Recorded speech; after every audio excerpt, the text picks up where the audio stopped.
আমাদের থেকে সেন্সের দরকার আছে আসলে, অবশ্যই দরকার। Freedom must be responsible. রাজপথ তো ভাই কখনো বেইমানি করে না। অন্যদিন কবে?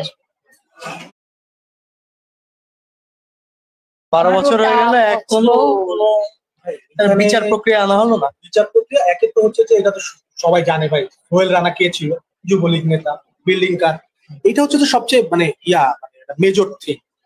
কিন্তু মানে কাহিনীটা যখন রানা প্লাজা তখন তো ভাই ছোট ভাই, আমি এখন পড়ি 4th ইয়ারে, তখন কত 4, তাও জানি না কোন ক্লাসে পড়ি, 3, 4 হয়তো পড়তে পারি।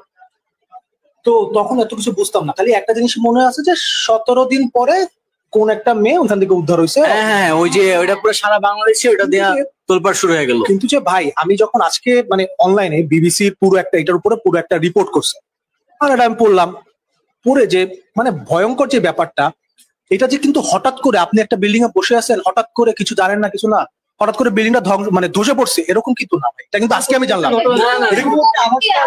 তার মানে আবাস তো পাওয়া যাবে, এবং আমরা শুনছিলাম যে ওই টাইমে নোটিশও জোর করে নাকি কর্মচারীদেরকে পাঠানো হয়েছে, আর যেই দিন ঘটছে তার আগের দিন সিলিংটা ধসেও পড়ছে, এবং পরে একটা রিপোর্টার গেছেও রিপোর্ট করতে, তারপরেও এটা কেউ আবার 21 টেলিভিশনের রিপোর্ট, মিস্টার হুদা সাহেব সে হচ্ছে যে রিপোর্ট করতে গেছে যে আপনার এখানে তো হচ্ছে যেরকম ফাটল, তখন রানা যে মালিক, সে মালিক পক্ষ বলতেছে যে ভাই এই তো আসলে তো খুবই স্বাভাবিক, মনে করো কি ভাই আমার একটা বিল্ডিং 10 তলা আছে, আমার মামার বিল্ডিং এ ধরো 10 তলা আছে, সেই বিল্ডিং এ ফাটল ঢুকছে, ফাটল ধরে ওইখান থেকে ছুঁয়ে ছুঁয়ে পানি পড়ে, এটা তো আমি অনেক বেশি মেজর কিছু, আচ্ছা এটা ডাকবো প্লাস্টার করবে, নরমালি ধরি আমরা সবকিছু। এখন ওই বিল্ডিং এ কিন্তু 5টা কোম্পানির শ্রমিক কাজ করতো, হিউজ মানুষের প্রেসার। 10 তলা বিল্ডিং এ কতজন মানুষ থাকে? কতজন? 100 জন। ওইখানে কয়েক হাজার শ্রমিক ওইখানে কাজ করে, বিল্ডিং এর প্রেসার বেশি। এখন এই যে জিনিসটারে মানে একদম সে এত ছোট করে দেখছে, এবং একে তো ফাটা, পরে ওইখানে যে পিলার থেকে চির, এবং সে সাংবাদিককে বলে যে এটা খুবই আমাদের ইঞ্জিনিয়ারকে ডাকছি, এটা কিছু হয় না। আজব ব্যাপার, আজব ব্যাপার। এরপরে কি হয়েছে যে পরে মানে ওইখানে যারা শ্রমিক তারা বলে যে এখানের যে পিলার গুলা চিট শব্দ আসতেছে, মানে যে তার ভেতরের যে ক্র্যাক গুলা সেগুলো আস্তে আস্তে ফাটতেছে।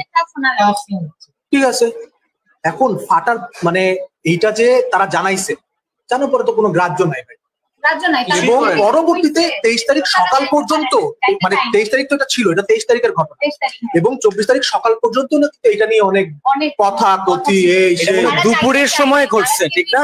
এটা হচ্ছে যে 9টা 10টা সকাল 8:30 মহাজোটের আবার হরতাল চলতেছে। আচ্ছা, ওই টাইমে হ্যাঁ ওই সময় ব্যাপক জোরালো ভাবে হরতাল চলতেছিল। এই নিয়ে আমার মতভেদ আছে যে এই বিরোধী দলরা নাকি ওই এরকম নিউজে তো দেখছি যে ধাক্কা দিয়ে বিরোধী দল বলে যে এটা আওয়ামী লীগের এজেন্ডা ছিল, আওয়ামী লীগরা আমাদের এই আন্দোলন চাপানোর জন্য আরেকটা ভাবে এই ঘটনা ঘটাইছে নিচ থেকে। আমার কি মনে হয় যাই ঘটাক, এত বড় একটা ঘটনা ঘটলো, আমাদের এশিয়ার অন্যতম শিল্প, মনে হয় প্রায় 1000-এর অধিক মানুষ মারাই গেছে নাকি? শুনো, এইগুলো মানুষের, এটাও কি আসলে সঠিক তথ্য? 1400 শোনেন ভাই, নাকি বেশি? তখন ছিল ভাই আওয়ামী লীগ, তার ভিতর তারপরও রেকর্ড করছে 1400, তার মানে সবচেয়ে কমায় যতটুকু পারছে ততটুকুই করছে ভাই, বুঝতে হবে। হ্যাঁ এটা তো অবশ্যই, কিন্তু আমার কথা হচ্ছে পরবর্তী সময় কি হলো, একটা এত বড় ট্র্যাজেডি হয়ে যাওয়ার পর 1400 কিন্তু লিখিতভাবে মানে এই যে জুলাই আন্দোলন, এখানে লিখিতভাবে 1400 স্টুডেন্ট মারা গেছে। এই রানা প্লাজা তো লিখিত একসাথে 1400 মারা গেছে। বিশাল একটা, সরকার তো সংস্কার করতেছে, তারা চালা যাচ্ছে, কিন্তু যে ভাই এইটাও ফোকাসে আনা উচিত ছিল। আজকে 1 যুগ, তারপরও এটাও আবার আওয়ামী লীগের আমলের one of the most significant কাহিনী হয়, এমন না যে আপনি ছুড়ে ফেলাই দিবেন ভাই। না, এটা নিয়ে কোনো ধরনের আওয়াজ পাচ্ছি না। এটা শোনো, ওই সময় সাক্ষীর সংখ্যা ছিল মনে হয় কত জনের, 200-300 সামথিং, 539 জন ছিল সাক্ষী, তাদের মধ্যে 94 সাক্ষী এখন পর্যন্ত নেওয়া হয়েছে 12 বছর। মানে সাক্ষী নিতে পারে না, বিচার প্রক্রিয়াটা আরো যদি 12 বছর যায়, এই বিচার প্রক্রিয়া আরো 12 বছরের মনে হয় না সমাধান হয়। কিন্তু আমি এখন যে দায়িত্ব নিছে, এই যে সংস্কারের দায়িত্ব, এখন তারা যদি এই যে জুলাইয়ের সাথে এই রানা প্লাজা ধসের একটা দায়িত্ব নিতে পারে, তাইলে এই জনগণের আস্থাটা আসবে। কিন্তু আজকে এত বড় একটা ট্র্যাজেডির যদি কোনো একটা সুরাহা তারা দেখা যেতে পারে, হ্যাঁ, তার ছেলে মারা গেছে, এখন সে একটা কথাই বলতেছে যে আজকে যদি আমাদের সেই ভরণ পোষণ সেই যে একটা টাকাটা আমাদের যদি দিত, আজকে তো কেউ রাস্তায় নামতো না ভাই। আজকে রাস্তায় নামছে তা তো ভাই যেটা আমার তো ক্ষতি হয়ে গেছে ভাই, আমার তো একটা কাছে যেটা মনে হয় ক্ষতিপূরণ দিবে না, তার নিটটা দিবে না ভাই। নিটটা তো ওই সময় দিতে পারে না, কারণ তো সোহেল রানা খেলা তো ওই আজকে আরেকটা আমার কাছে যে ফান্ড দরকার ছিল সেটা পাইছে। না আমার কাছে আরেকটা ক্ষতিপূরণ দিতে হয়ে গেছে। ক্ষতিপূরণ পাইছে। আমার কাছে আরেকটা ব্যাপার মনে হয় কি, তো যারা যারা যারা যারা ক্ষতিগ্রস্ত তাদের কি হইল? আমার কাছে আরেকটা ব্যাপার মনে হয় যে 24 এপ্রিল আসলে আমরা রানা প্লাজা নিয়ে ভাবি, এটা একটা বড় প্রবলেম না আমাদের। আমাদের এতদিন ভাবি নাই। হ্যাঁ ভাবি নাই তো আমরা 24-এ, এটা খুবই গুরুত্বপূর্ণ একটা কথা। এবং সাগর রুনি সেম, এবং আমরা হত্যা দিবস গুলো যে সময় যে ট্র্যাজেডি তখনই আমাদের হুশ আসে, তখনই আমাদের হুশ আসে। এর আগে কিন্তু আমরা এই নিয়ে কোনো কাজ করি না। জুলাইয়ের পরে একটা এক্সপেকটেশন তৈরি হয়েছে ভাই, এই জন্য আমাদের তৈরি হইলো, হইলো আমরা কারণ তো ভাবিই নাই। শুধু এটাও না, শুধু এক্সপেকটেশনের কারণেও না, ব্যাপারটা হচ্ছে কি আমরা হয়তো আগে ওই বিষয়গুলো খবর রাখতাম কি রাখতাম না, এই ব্যাপারটাও হইতে পারে। না রাখতাম, আর খবর রাখাও রিস্ক। কিন্তু ভাই 24 এপ্রিল হলে ভাবি ভাই কোনো ফলো আপ নিউজ দেখবো না আমরা সামনের দিকে, জাস্ট দেখবো যে একদিন একটা নিউজ হয়েছে আজকে 24 এপ্রিল তার অ্যাসাইনমেন্ট করবে, প্রতিবেদন আকারে করবে, মানে এটা 2-3 দিন রেস, তারপরে আবার এই রেস শেষ, আবার এই রানা প্লাজা ভুলে যাবো, এইভাবেই চলতে থাকতেছে। আবার মনে এই 24 তারিখে এই চোরকি মনে করছে, চোরকি মনে করছে? চোরকি জবানবন্দি আজকে রিলিজ পাচ্ছে আমার আবার রানা প্লাজার 10 বছর পর, অন্তত ও হ্যাঁ এটা খুব গুরুত্বপূর্ণ। 10 বছর পর 13 সালের ঘটনা, 15 সালে একটি সুতার জবানবন্দি। আমি এত বছর এই মুভিটাকে দাবায় রাখা হয়েছিল সরকারবাদ, এখন মুভিটা আসছে। এরকম দাবায় অসংখ্য মুভি আছে, একজন ডিরেক্টরের অসংখ্য মুভি এরকম আটকে আছে। না, আমার কাছে যেটা মনে হয় দাবায় রাখার যে ব্যাপারটা, এটা হচ্ছে যে মানে এখানে আমি এটা যেহেতু ডকুমেন্টারি বানাইছে, আমার কাছে যেটা মনে হয় ডকুমেন্টারি যেহেতু বানাইছে, মানে সে রিয়েল লাইফ এক্সপিরিয়েন্সটাই বলছে, খুবই একদম সশরীরে গেছে, একটুতেই তো অনেক কিছু বোঝা যায়। তার জবানবন্দি, এই জন্য আসলে কোনোভাবে আসলে ভয় পেয়ে গেছিল কিনা আমাদের। একটা জিনিস কি, যখনই আপনি এই ধরনের জিনিস আনবেন না, আপনি তো একটা ন্যারেট করলেন, আপনার ন্যারেটের উপরে ফ্যাক্ট হবে, ফ্যাক্ট আসবে, তো ফ্যাক্ট করার তো সুযোগ দিতে হবে, চেক করার সুযোগ, চেক করার সুযোগই তো পাচ্ছে না এখন এসে। আজকে মানে 24 তারিখ, সেই আবার হচ্ছে যে এই যে মুভিটা যদি রিলিজ পাচ্ছে আমরা দেখতে পাচ্ছি, এরকম যাতে আরো অনেক ছবি, অনেক ইস্যু যাতে আমাদের সামনে আসে, অন্তত ফ্যাক্ট চেক করতে পারি তো আমরা। কিন্তু একটি সুতার জবানবন্দি তো আসতেছে, অন্যদিন কবে আসবে? অন্যদিন আসবে, খুব দ্রুত আসবে, অন্যদিন আসা উচিত। অন্যদিন নিয়ে আসলে যে তবে এই সিনেমাটা কিন্তু একটা এই যে কারামুক্তির মতো একটা ঘটনা আছে, সিনেমাটা একটা কারামুক্তি পেল মনে হয়, কারণ এই সিনেমাটা কিন্তু প্রায় 3-4 বছর ধরে আটকা ছিল। মনে হয় 22 সালে নিউজ দেখলাম যে মানে বিশ্বের সবচেয়ে বড় একটা জায়গাতে এত জায়গায় প্রমিনেন্ট, এবং মানে বিভিন্ন নিউজে দেখতেছি যে বিশ্ব কাঁপাচ্ছে বাংলাদেশের অন্যদিন। তো বিশ্ব কাঁপানো সিনেমা দেশের মানুষ দেখতে পারতেছে না, এটা আমি সিনেমাটা আমরা দেখছি একটা স্পেশাল স্ক্রিনিং, সেটা লিবারেশন ডগ ফেস্টে জাদুঘর মিউজিয়ামে দেখানো হয়েছিল। কিন্তু চমৎকার বিষয় কি, ওই সময় বলা হয়েছিল যে একটি বিশেষ সিনেমা দেখানো হবে, কিন্তু দামটা ডিসক্লোজ করা হবে। কেন নাম বলা হয়নি? কারণ ওইটা তো একটা পলিটিক্যাল সিনেমা, ওই সিনেমাটা মুক্তি পায়নি, সরকার অনেক দিন ধরে আটকায় রাখছে, তারা সাহস পাচ্ছিল না নাম প্রকাশ করতে। নাম যদি প্রকাশ করে তাহলে সিনেমা অফ হয়ে যেত, ওই টাইমে ওই দিন স্ক্রিনিং অফ হয়ে যেত, এরকম একটা ব্যাপারটা হইতেও পারতো, উই নেভার নো। সেই জন্য নামটাও প্রকাশ করতে হয়নি, আর একটা স্ক্রিনিং দেখার সুযোগ হয়েছে। কিন্তু এইটা কিন্তু একটা মাত্র সিনেমা না যার সাথে এরকম ঘটতেছে, সবচেয়ে বড় ব্যাপার যে ডিয়ার মাদার সিনেমাটা, হ্যাঁ ডিয়ার মাদার সিনেমা, আদিবাসীদের নিয়ে, আদিবাসীদের একটা সিনেমা, ফোর্থ সিনেমা বলে একে। এই ফোর্থ সিনেমাটা শুভ ভাই বানাইছে, বানানোর পরে গত বছর আমার ভাষা চলচ্চিত্রতে, যদিও আমি এই ব্যাপারটা বিষয়টা জানি না যে কোন স্পেশালি কোন মুভিগুলোর আটকে রয়েছে, কিন্তু যে আদিবাসীর যে এটা বহুদিন চলতেছে, যে অনেকগুলো মুভি আটকে আছে, যেমন মোরথেঙ্গারি আছে। হ্যাঁ আমি একটা নিউজ দেখছিলাম যে আদিবাসীদের মনে হয় 6টার মতন সিনেমা আটকে, আমি জানি না। আচ্ছা 6টা এরকম একটা, আমি জাস্ট আমার জায়গা থেকে বলছি ভাই, এরা কি এরকম কিছু মানে যারা সেন্সর বোর্ডে থাকে এরকম কিছু ডিসক্লোজ করে যে আসলে এই কারণে এই মুভিটা এখন দিতে পারছে না? কিছুটা কি সাধারণ মানুষ জানতে পারে যে এই ইস্যুর কারণে এটা আমরা আমি এরকম নিউজ দেখি নাই। সেন্সর বোর্ড তো ওদেরকে একটা কারণ দর্শানো লাগে যে কি কি কারণে সিনেমাটা আটকানো হয়েছে, সেই কারণ দর্শানো তো থাকেই। তারা ইনস্ট্রাকশন দিয়ে দেয় যে এই সিন গুলো থাকা যাবে না। যেমন মোর্তিঙ্গির কথা আমি ব্যক্তিগতভাবে যেটা জানি যে সিনেমার প্রায় 15 থেকে 20 মিনিট ফালাই দিতে বলতেছে, যে একটা 1 ঘন্টা 10-15 মিনিটের সিনেমার বা 20 মিনিটের সিনেমা যদি 15-20 মিনিটে ফালাই দিতে পারে ওই সিনেমা থাকে না। এরকম যে তোমাকে নির্দেশনা দিবে, বলো যে তোমার সিনেমাটা আমি মুক্তি দিব, মানে এটা এরকম হয়ে গেছে। আমার শর্ত হচ্ছে এইটা, মানে ব্যাপারটা জানে যে শর্তটাও মানতে পারবে না বলে সাথে আমার কাছে এই ব্যাপারটা এরকম হয়ে গেছে, ড্রেস পরবা, শার্ট পরবা, আচ্ছা তাহলে তুমি জুতো একটা পরো একটা পরো না, তাহলে ব্যাপারটা তো এরকম। তাহলে তো আমি 12 ঘন্টার 10 মিনিটের সিনেমা 20 মিনিট ফালাবো কেন আমি? এখন একটা ডিরেক্টর আসলে কি দেখাইতে চাচ্ছে, এটা আদৌ দেশের জন্য মানে পারফেক্ট কিনা, আপনার হচ্ছে সার্বভৌমত্বে কোনো প্রশ্ন আনে কিনা, যে ডিরেক্টর সে রেসপন্সিবল কিনা, এই জিনিসগুলো তো ভাই জাজ করতে হবে আপনার। হ্যাঁ, এখন এই জাজ এখন কি ডিরেক্টরের ন্যারেটটাকেও আসলে যে সেন্সর বোর্ড তারও তো আসলে আরেকভাবে ন্যারেট করতে হয়। তো এই দিক থেকে ভাই এটা কি আমার কাছে মনে হয় সিনেমা বানানোর থেকে সেন্সরের দরকার আছে আসলে, অবশ্যই দরকার। আমার কি মনে হয় যে অনেক আর্ট ফর্মই তো আছে, পেইন্টিং এর তো কোনো সেন্সরশিপ নেই, কবিতার তো কোনো সেন্সরশিপ, কবিতার গানেরও নয়, তাহলে শুধু সিনেমার কেন সেন্সর থাকতে হয়? নিশ্চয় কোনো এজেন্ডা আছে। এজেন্ডা কি সিনেমাকে আমি একটু শেষ করি যে ব্যাপারটা আমার কি মনে হয় যে এজেন্ডা কি এটা অনেক বড় একটা শক্তিশালী আর্ট মিডিয়াম, এইটার কারণে ওরা ভয় পায় বেশি, এটা দ্বারা মানুষ ইনফ্লুয়েন্স হবে। কিন্তু আমার কথা হচ্ছে যে প্রত্যেকটা মানুষ এই হাওয়া বাতাস খেয়ে এই জলবায়ুতে বড় হয়েছে, তুমি যেমন বড় হয়েছে আমি তেমনই বড় হয়েছি, সে তো আমাদের নিজস্ব একটা বিবেক বুদ্ধি আছে। আমরা যদি আগের থেকে আমাদের কাছে ফিল্টার হওয়া জিনিস আছে, তাহলে তো তুমি অনেক ক্ষেত্রে বঞ্চিত হইতে পারো, সেই সম্ভাবনাটা থাকে। ফিল্টারটা আমরা নিজেরা করি, আমরা নিজেরা দায়িত্ব, আমাদের সেই সুযোগ দেওয়া হয় না, করতে না চাক সেটা তার নিজস্ব চয়েস। তুমি একটা রাষ্ট্র হিসেবে কারণ বলতে পারো না,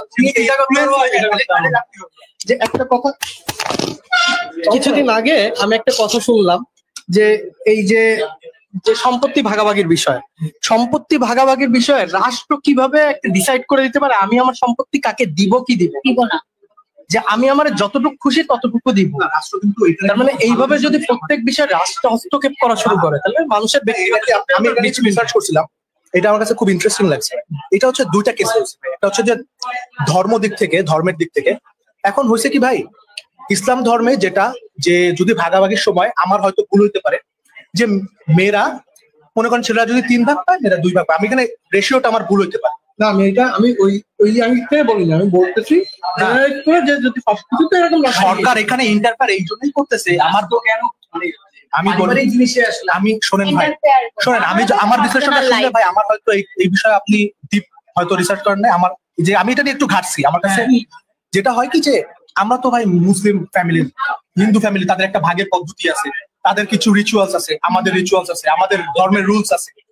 এখন ধর্মের রুলস এর কারণে অনেক মেয়েরা, বেশিরভাগ ক্ষেত্রে মেয়েরা সাপ্রেস, মানে তার মনে করেন কি মেয়েরা অনেক ক্ষেত্রে অনেক মেয়ে আছে, অনেক মুসলিম মেয়ে আছে, সে চায় না যে মুসলিম পন্থার ভাগটা তার পছন্দ, সে চায় না সে ইকুয়াল চায়। এখন তার ইকুয়াল যে চায়, তার যে ওই চাওয়া, বাংলাদেশ তো ভাই মুসলিম কান্ট্রি, আপনি 90% মুসলিম বললো কিন্তু ওদের মুসলিম ক্যারেক্টার না, তারা মধ্যমপন্থী। এখন সে না চাইতেই পারে, সে বুঝছেন, সে আমি ইকুয়াল চাই। এখন তার যে ইকুয়াল চাওয়ার যে রাইটটা, সেটা কি না? এই জন্য সরকার এখানে ইন্টারফেয়ার করছে।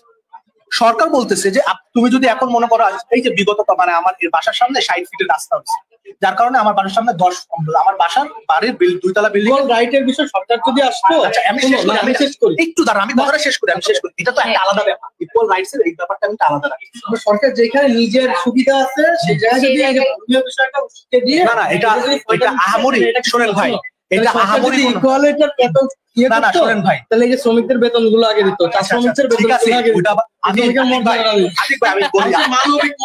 বলি মঙ্গল শোভাযাত্রার নাম পরিবর্তন না করে আমি শেষ করি। আমি আলাদা ফ্যাক্টর মঙ্গল শোভাযাত্রা পরে আসতেছি। যে ফ্যাক্টরটা যেটা আমি ছিলাম সেটা হচ্ছে যে এই যে এটা কিন্তু আরো এই একটা বড় পরিমাণে মানুষ কিন্তু খুশি হয়েছে। সরকার একটা নিউট্রালে থাকছে যে অনেক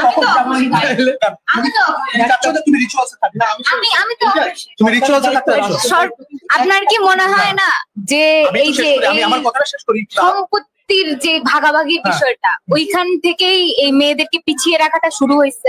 আচ্ছা, আমি সেইটাই তো আমি ওই গোড়া থেকে যে শুরু হয়েছে দিদিরা, সেটাই তো আমি বলতেছি। এই জায়গায় যেই মেয়েরা মানে রিচুয়ালি ইসলাম বলো, হিন্দু ধর্ম, যে কোনো ধর্ম, যেখানে মেয়েরা এই যে সম্পত্তিতে কম পায়, ভাগ কম পায়, সেখানে রাষ্ট্র যায় বলতেছে আচ্ছা আমি এই সকল কোনো কিছু চলবে না, আচ্ছা যাদের এটা মনে হবে তারা আমাদের কাছে আসবা, এবং তখন সম পরিমাণে ভাগ হবে। তুমি যদি যেমন আমার বাসার কথাটা উঠাইলাম, আমাদের চাচার বাসা, চাচা ভাই বোন, মানে আমার আপনারা 9 ভাই।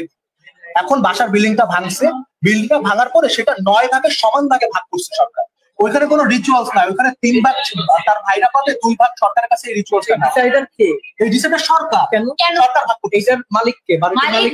আমার তো কথাই এটা, মালিক যা চাইবে তারই তো। ভাই এটা তো আপনারা হিপোক্রেটের মতো কথা বলছেন। মালিক যা চাইবে তাই। শুনেন ভাই, মালিক জন্য রাইখে যাবে। মালিক তো সবাই, মালিক সবাই কেন? মালিক তো ভাই বোন, মালিক আমার বাবা না।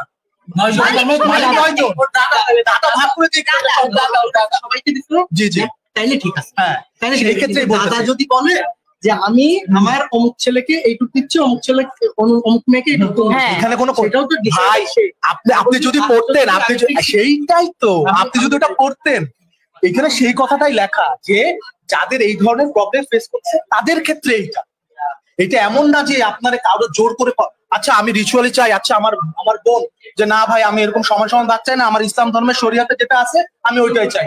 হয় না যে সরকার বলবে না বেটা তোর ওটা দরকার নাই, তুই সমান ভাগে আয়, ওইটা হবে না ভাই। যার দরকার, যার যে নিড, তাইলে সরকার এজ এ নিউট্রাল কাজ করবে। সরকার এজ এ নিউট্রাল কাজ করবে। মানে আসলে হয় কি যে একটা জায়গা তো থাকা লাগবে। এই ডিসাইডারটা যেমন তোমার বাবা না, আমি এইটা বলতেছি, এই ডিসাইডটা সিনেমার ক্ষেত্রেও, যে আর্টের ক্ষেত্রেও মানুষটা হওয়া উচিত, ব্যক্তিটা হওয়া উচিত, যে এনার্শিপটা রাখছে, যে টাকাটা নিয়ে সিনেমাটা দেখতে যাচ্ছে সেই ডিসাইড করুক সেই সিনেমাটা পরবর্তীতে আর কাউকে দেখাবে কি দেখাবে, সুযোগ দিবে কি দিবে না। এই জন্যই সেন্সরশিপ যদি থাকে ইন্ডিয়া, এখন তো সার্টিফিকেশন, সেন্সরশিপ নেই, এটা আমাদের একটা জয়, কিন্তু সার্টিফিকেশন এখন যে প্রক্রিয়া আছে সেটাও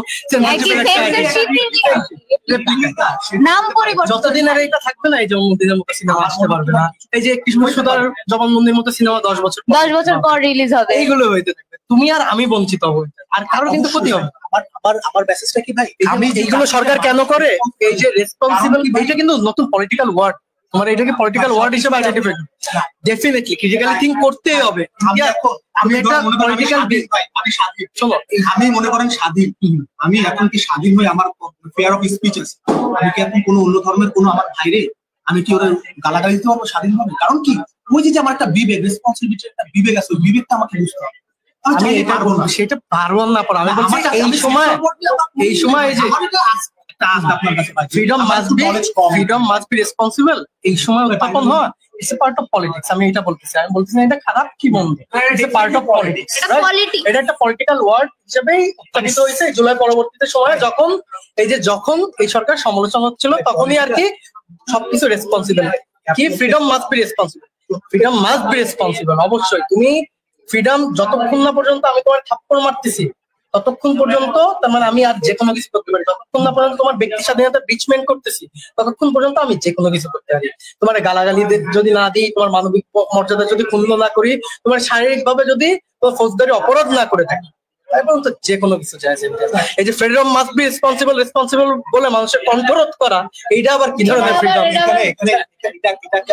আমার মনে হয় কি এই ওয়ার্ডটা কাউকে কন্ট্রোল করে না, আমার এটা মনে হয় মূল্যবোধ জায়গায় ভাই, মানুষের প্রথম কি, আমি আজকে আসার সময় এইটা না সেন্সর করা, আমি মানে জাস্ট বলতেছি যে হারুকি মুরাকামি একটা বই পড়ে আসতেছি, তো সে জাপানিজ লেখক, সবাই যে স্পেনে একটা বার্সেলোনা একটা বক্তৃতা দিবে, এবং মানে যেমন আছে না যে ভ্যালি রেক্টোরিয়ান টাইপের হচ্ছে যে কথাবার্তা স্পিচ দিতে যায়, তো এরকম স্পিচ দিতে গেছে, এবং সে সব কথার পরে একটা কথা বলে যে আমাদের মানে এই যে এত কিছু হলো পরমাণু, আমাদের আসলে মূল শেখার জায়গাটা বা যে জিনিসটা জেনে ঢুকানোর জায়গাটা আসলে মূল্যবোধ এবং ভাই আত্মসচেতনতা বা যে নিজের যে ক্রিটিসিজমটা, এটা করতে হবে।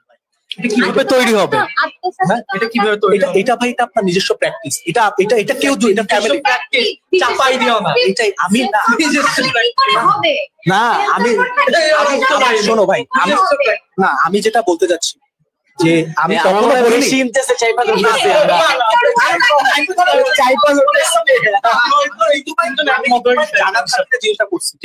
যেমন অনেক কিছু এমন এখন যদি অনেকে মানে পাহাড়ের অনেকগুলো ইস্যু আছে, পাহাড় কিন্তু একটা সেন্সিবল জায়গা, এমন অনেকগুলো ইস্যুর কারণে এমন অনেক এখন হইতে পারে এই বছর আপনি ট্যাগও দিতে পারেন যে কি রে বেটা, এ তো আওয়ামী লীগের সময় এই মুভিটা আটকে রাখছে, এখন মুক্তি পাইতেছে, তাও ইমতিয়াজের এখন প্রবলেম। আমি আসলে প্রবলেমটা আইডেন্টিফাই করতেছি না, আমি আসলে বুঝতে চাচ্ছি যে মুভিগুলোর ইস্যু গুলা কি ছিল, এগুলা সবাই দুটো জানলে একটু কি করে যে তোমার সাথে ডিসকাস করতে, তুমি জিনিসটা বুঝাইতে, আমি তোমার এটা কে জানা, এইটা বোর্ড থেকে যদি কেউ জানায়, যখন এই সেন্সর বোর্ডে যাক বা কিছু যাক, সবার সামনে উত্থাপিত এটা একটু রাখুক, সবার সামনে রাখুক, ইন্ডিপেন্ডেন্ট রাখুক, একটু মানুষ জানুক। হ্যাঁ, সিনেমাটাকে তাহলে আগে জনগণ তো দেখা লাগবে, তাহলে জনগণ তারপরে সেন্সর বোর্ড একটা মন্তব্য দিয়ে দিল যে সিনেমাটা এরকম। মানে আমার কথা হচ্ছে যে সেন্সরে যে 5 জন থাকবে, সে 5 জন তো পুরো বাংলাদেশকে রিপ্রেজেন্ট করে না। যে মুভিটা কিছুদিন চলো তারপর বন্ধ করে দিলে তাহলে কি হয়, এইটাই তো বলতে, হ্যাঁ বলতেছি তো, এটাই তো হওয়া উচিত। আমার কিন্তু জানার ইচ্ছা ভাই, এটাই তো হওয়া উচিত। এটা যদি এক সপ্তাহের জন্য সিদ্ধান্ত নেই, জনগণই ধারণ করবে, চাই না। এই কথাটাই ভাই আপনাদের মুখ থেকে আমি আসলে শুনতে চাচ্ছি যে আমি কিন্তু ভাই এমন একটা জিনিস আমি চাচ্ছি না যে এটা, আমি জানতে চাচ্ছি যে কিভাবে এই প্রসেসটা হবে, এই প্রসেসটা যাতে কত সুন্দর করা যায়, কত সুন্দর করা যায়। যেমন ভাই এমন মানুষ বছর কি বছর 10 বছর 8 বছর 7 বছর খাতায় একটা মুভি করে, মুভির পিছনে তার পুরো একটা জার্নি ইনভেস্ট থাকতে পারে, তার জার্নি থাকতে পারে, তার লাইফের একটা থিম গোল থাকতে পারে। সেই মুভিটা হঠাৎ করে আটকে গেল, সেই মুভিটা আটকার সাথে সে তার একার জীবনের আটকা না, তার সাথে যে কাজ করছে তাদের জীবন আটকা, অনেক তাদের অনেক স্টেক হোল্ডার, অনেক স্টেক হোল্ডার। সিম্পল একটা মানে ছোট্ট একটা কারণে এতগুলো মানুষের জীবন, এটা ছোট্ট কারণে বলা যাবে না।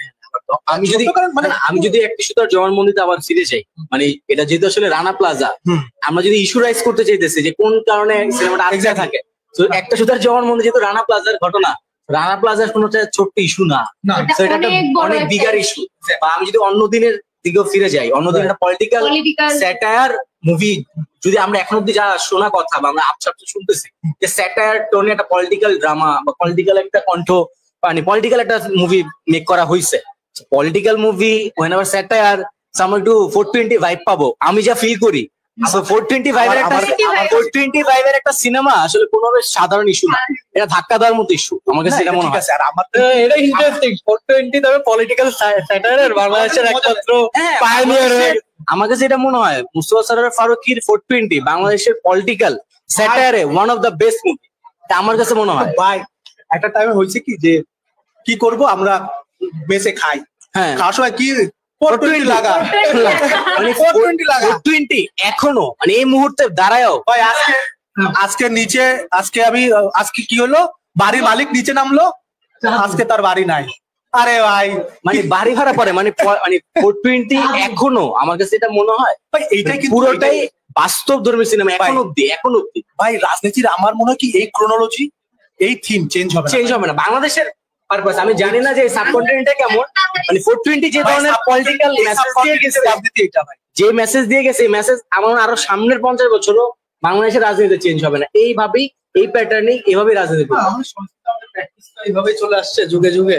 এই যে একটা কথা কি যে আমাদের আমাদের এই প্র্যাকটিসে যখন চলতে আসছি, আমাদের জেনে তো এই ধরনের কাজই চলে আসবে। আগামী 20 বছরেও যারা আসবে এই সমন্বয়ক বদলে যদি আরো 10টা সমন্বয়ক আসে, তারাও একইভাবে যদি মনে করেন ভাই রানা প্লাজারে এখন যদি আপনি টাইনে ধরে না উঠান, এটা কিন্তু বছরকে বছর যাবে ভাই, ধাপা চাপা পড়ে যাবে। এখন যদি এই স্টোরিটা, যেমন মনে করেন ভাই আমি তো জানতাম না স্টোরিটা, আমি তো ছোট ছিলাম, আমি কি জানি এর ভিতরে আমি যদি 2013 হয় তাইলে আমি 2012-তে পিএসসি পরীক্ষা দিচ্ছি, তাহলে আমি তখন 6-এ পড়ি ক্লাস, তা আমার মাথায় এত কিছু রিক্যাপ করার সুযোগই নেই আমার। তারপর হচ্ছে যেমন মনে করেন যে 17 দিন পরে যে উঠে আসলো, ওইটা মনে আছে, তার সত্যতা কি, তারই কি, এটা নিয়ে অনেক কোশ্চেন মানুষের সামনে ছাড়তে হবে এই জিনিসগুলা। এখন এই যে এইটা যে মুক্তি, এইটার যে এই যে মনে করেন ভাই এখন এই মুভিটা রিলিজ পাই, রিলিজ পাওয়ার পরে অন্তত মানুষ এটার পরে অনেক বেশি মানে ফোকাস দিতে পারবে যে হয়েছিল কি, বিচার করতে হবে, এগুলো কোথায়, রানা কোথায়, রানারে ধরে আনো। রাইট, তো মানুষ আমাদের সাথে সব ডকুমেন্টারি তো মানুষের একটা নেড়ে, রাইট, মানুষ যে আপনারা যেভাবে দেখাবে আপনি উপলব্ধি করতে পারবেন। রাইট, একদম। এই উপলব্ধি যতদিন আমার কাছে যেটা মনে হয়, উপলব্ধির আস্তে আস্তে না করানো হয় আপনি ভুলে যাবো আমরা ভুলে যাই। 71 যদি আপনাকে উপলব্ধি বারবার না করানো হয়, আমার ছেলেরা যদি যদি যখন হবে তারা যদি 71-কে উপলব্ধি না করানো হয়, সে স্বাধীনতার মূল্যবোধ বুঝবে না। রাইট, প্রত্যেকটা জিনিসের আপনার এরকম প্র্যাকটিস করতে হবে ভাই। আমার কাছে একটা জিনিস মনে হয় যে ফিল্ম মেকার তো আসলে তার সময়ের গল্প বলে যায়। সো আমার মনে হয় যে অ্যাজ এ ডিরেক্টর সে আসলে তার সময়ের একটা আলোচিত ইস্যুকে নিয়ে কাজ করবে, এটাই স্বাভাবিক। সো অ্যাজ এ ডিরেক্টর তিনি যেহেতু আসলে ওই ইস্যুটাকে রাইজ করছে, এটা দেখাটা আসলে উচিত। মানে দেখানোর পরে আমরা বুঝবো আসলে যে ওই ইস্যুটা কি ছিল, যেহেতু আসলে এটা একটা রিয়ালিস্টিক অ্যাপ্রোচের। আমি কামাল আহমেদ সাইমনের মানে দুটা সিনেমা দেখছি মোটামুটি, নীলমুকুট দেখছি, শুনতে কি পাও দেখছি, শুনতে কি পাও আমি ফেস্টিভ্যালে দেখছি। হ্যাঁ, নীলমুকুট আমার যেটা মনে হয় যে আমি তার সিনেমার যে ধরনের প্যাটার্ন বা তার যে সিনেমা বলার সিনেমা বানানোর যে প্যাটার্নটা, আমার যেটা মনে হয় যে একটি সুতার জবানবন্দি মানে যে ধরনের যেভাবে গল্পটা বলে আমি দেখি নাই, চরকিতে আমার সাবস্ক্রিপশন নেওয়া আছে, আমি আজকে রাতে দেখবো। আমি পণ করছি নিজের সাথে, দেখবো আজকে। যেটা হয়েছে যে তো এখন দেখার পরে আমার যেটা মনে হয় আমি রিয়ালিস্টিক একটা অ্যাপ্রোচে সিনেমায় দেখবো, কারো মুখ থেকে হয়তো শুনতে পারবো বা কারো একদম রিয়াল ওই সময়ে কি ঘটছে শুনবো, তুমি শক হয়ে যাবো। আমরা তো শক হয়ে যাবো। রাইট, শুনতে কি পাও যে ব্যাপারটা ভাই, যে বাদ, আমার বন্ধু শাহিন আলম, আমার ক্লাসমেট, ও হচ্ছে যে এনভায়রনমেন্টাল জলবায়ু নিয়ে কাজ করে, রিসেন্টলি বাঁকুড়াতে গেছে, যে কাজ করছে ও ভাই, ওর জীবনের ট্র্যাজেডি কিন্তু অনেক ভাই ভয়ানক। আমি ওই মুভিটা আসলে ওর কাছ থেকে মানে শুনতে কি পাও দেখার পরে ওর থিমটা মানে ও কিভাবে ওইখান থেকে আসলো ভাই, ওর যখন হলো ভাই সিডট টিডট ভাই ঝড়গুলো, তারপর আরো অনেকগুলো, ওর একটা ঝড়ে ওর ফ্যামিলি বাড়ি সবকিছু ভাই মানে একদম ধুলিস্যাৎ হয়ে গেছে। মানে ওর পুরো মানে আমাদের ও আসতে হচ্ছে সাতক্ষীরা থেকে ক্লাস করতে, জেলা স্কুলে পড়তো, সাতক্ষীরা অনেক পথ, ওই খুলনায় থাকতো। তো এসে মানে কানতো ভাই, ওর যে ফ্যামিলি। তারপর ও আস্তে আস্তে জার্নালিজম প্র্যাকটিস শুরু করে, ও বাঁধ নিয়ে কথা শুরু করে, বাঁধে কে কত টাকা মারে, বাঁধ কেন করলেও পলিটিক্স আছে কি পাও তো, ওই যে আমার সাইমন স্যার যে একটা ট্র্যাজেডিটা ফেস করেছে না, এই যে স্বামী স্ত্রীর ভিতরে শেষমেশ আবার বুঝতে তো একটা স্বামী স্ত্রীর মশারির মধ্যে চলে যাওয়ার মতো ক্যামেরা নিয়ে আমার ইমাজিনেশন ভাই। হঠাৎ করে যে লাস্ট সিনে যে আবার সে বাঁধ ঠিক করলো, বাঁধ ঠিক করার পরে সে আবার বৃষ্টি আসলো, আবার সেই ফ্যামিলির কোলাহল, ছেলে মেয়ে মানুষ করবে, ওই যে মানে একদম রুটে কিভাবে তারা জীবনযাপন করবে, এই জিনিস ভাই কেউ যদি আপনাকে চোখে আঙ্গুল দিয়ে যতদিন না দেখাবেন আপনি জীবনও দেখতে পারবেন না। কারণ ওই জিনিস এরকম ফিল্ম মেকার কিন্তু আমি কোনো ফিল্ম মেকার বাংলাদেশে খাটো করে বলতে যাচ্ছি না যে এরকম ফিল্ম মেকার সাবলটান মানুষকে নিয়ে কাজ করে ফিল্ম মেকার বাংলাদেশে একদমই এখন নাই। কে করছে লাস্ট আমার মনে পড়ে, হ্যাঁ মানে চেষ্টা করতেছে। আগে দেখো মৃণাল সেনরা বানাইছে টাকা দিয়ে, তারপরে আদিরা গোপালের কৃষ্ণা। এই মুভিগুলোর একটা সমস্যা আছে, সেটা হচ্ছে যে আমার আম্মুর যদি দেখাই, আমার আম্মু সর্বোচ্চ 20 মিনিট কনসেন্ট্রেশন করতে হবে। আমি চাচ্ছি যে আরেকটু যদি আমার আম্মু লেভেলের, আমার বাবা লেভেলের, আমার বাবা যদি সংস্কৃত মানুষ, সে খুব ধৈর্য নিয়ে ইন্টারেস্ট নিয়ে দেখবে, কিন্তু আর আদার পার্সনরা একটু যদি ইন্টারেস্ট, এটা কি ম্যাস অডিয়েন্স, যেহেতু মেসেজ অনেকের থাকতে পারে, হয় কি যে অনেকের জনরা আলাদা, অনেকের মেসেজ অফ থিম আলাদা, তারা তাদের ওই যে স্টাইল, ওই যে শিল্প, ওই শিল্প থেকে ফিরে আসতে পারে। আসলে নরমালি শিল্পটা আসলে নেশার মতো ভাই। আমার বাবারে তো দেখি নেশা মানে তার মঞ্চ নাটক, তার যাত্রা, তার নেশা ছাড়া মানে সে পাগল।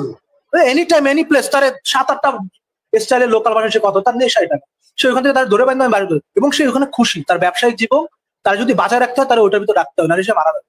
এখন ইন্টারেস্ট যে এইগুলো তো একমত, শিল্প নেশা আর শিল্প যদি মেসেজই যেহেতু দিচ্ছি এই সিনেমাগুলোতে ভালো মেসেজ, তাহলে এইটাকে একটু চটকদার যদি করা যায়, যা মানুষজন সহজ, আমাকে সহজ মানে ওর যে অবস্থাটা বলছে যে কমপ্লেক্স সম্ভব। কিন্তু আমার কথা হচ্ছে যে এই সিনেমা যদি একটু মজার করা হয় না, বা একটু যদি ওই পেসের করা হয় না, কমার্শিয়াল পেসের, তখন এই সিনেমাটা দেখে না তোমার ভিতরে যেই বোর্ডটা তৈরি হইতেছে ওই বোর্ডটার এটা ক্রাইসিস। কিন্তু এইটা কি ব্যালেন্স করা যায় না? হ্যাঁ, হয়তো যাইতে পারে। এটা ডিরেক্টর চায় না ব্যালেন্স, না এটা হয়তো যাইতে পারে, নট সিম্পল ওয়ার্ক, তার মানে এটা বললেই হয়ে যায় না। তার মানে দুই ধরনের অডিয়েন্সে এক জায়গা কানেক্ট করে তুমি তোমার মেসেজ ঠিক করবে, বিশাল টাফ বলা যাবে, এটা হিউজ টাস্ক। বাট আরেকটা ইন্টারেস্টিং ব্যাপার স্যার, এখানে কি আমাদের একটু দর্শক হিসেবে উন্নত হওয়ার একটু সুযোগ তৈরি হয়। এই ধরনের সিনেমা যদি আমরা দেখি না, আন্টি যদি এই ধরনের সিনেমা প্রথমে 20 মিনিট দেখে না, তুমি যদি 20 মিনিট দেখাইতে পারো, পরের দিন যদি আরো 20 মিনিট দেখাইতে পারো, আস্তে আস্তে যদি এইভাবে আন্টির একটা সিনেমা দেখানো যায়, পরবর্তী সিনেমা দেখানোতে কিন্তু একটু শ্রমটা কমবে। এইভাবে যদি অডিয়েন্স একটু ম্যাচিউর আমার কাছে যেটা মনে হয় আমাদেরই লাভ, এই ধরনের ইন্ডাস্ট্রিরও ডেফিনেটলি ভাই, মানে কামার আহমেদ সাইমনের সিনেমা যেভাবে ওয়ার্ল্ড ওয়াইড মানে মানে স্বীকৃতি পাইছে বা অ্যাওয়ার্ড বলি, মানে আমি মাঝে একবার ঘাটাঘাটি করা শুরু করছিলাম, মানে অ্যাওয়ার্ডের এত বড় লিস্ট মানে আমি মনে রাখা খুবই কষ্টকর। তো এটা হচ্ছে যে মানে আমার কাছে এটা মনে হয় যে ওয়ার্ল্ড মানে মানে সিনেমা তো আসলে কোনো, হ্যাঁ আমরা বলি এটা ইন্ডাস্ট্রির জন্য, মানে বাংলাদেশ ইন্ডাস্ট্রির জন্য বানাইতেছে, বা সিনেমার তো আসলে কোনো ধরাবাঁধা ইন্ডাস্ট্রি নেই, সিনেমা আসলে পুরো পৃথিবীর জন্যই বানানো হয় এবং ফেস্টিভ্যালে যখন চলে যায় ওটা সারা পৃথিবীর জন্য এই সিনেমা। তো যেটা হচ্ছে যে আমাদের এই সিনেমাগুলো যেন আসলে ওয়ার্ল্ড এর স্ট্যান্ডার্ড মেনটেন করে তৈরি হইতেছে কিন্তু এই সিনেমাগুলা। সো এই জন্যই কিন্তু ওয়ার্ল্ড এর সারা বিশ্বের ফেস্টিভ্যাল গুলো এগুলো স্বীকৃতি দিতেছে। সো আমরা যদি আসলে আমাদের ইন্ডাস্ট্রি নিয়ে ভাবতে থাকি, কাউকে তো আসলে ইন্ডাস্ট্রি ভাবতে হবে। সো আমরা মনে হয় সাইমন স্যার ওই জায়গায় ছেড়া দেয়, সে ভাবুক তার মতো করে। আমরা আসলে হ্যাঁ অবশ্যই অবশ্যই সাদের লাইফ ফ্রম ঢাকা আমার ওয়ান অফ দ্য দেখা বেস্ট সিনেমা। আমি হ্যাঁ মানে লাইফ ফ্রম ঢাকা আমার কাছে মনে হচ্ছে একটা ভেঙে পড়া একটা মানে বিধ্বস্ত মানুষের যে গল্প বইলা গেছে সাদ, মানে যে একটা মানুষের মানে এটা সুন্দর পেজ, এত সুন্দর মানে সুন্দর লাইফ ফ্রম ঢাকা আমার দেখা খুব পছন্দের একটা সিনেমা। আমার মনে হয় যে আমি জানি এখানে কেউ আদম সিনেমাটা দেখছি, আমরা সবাই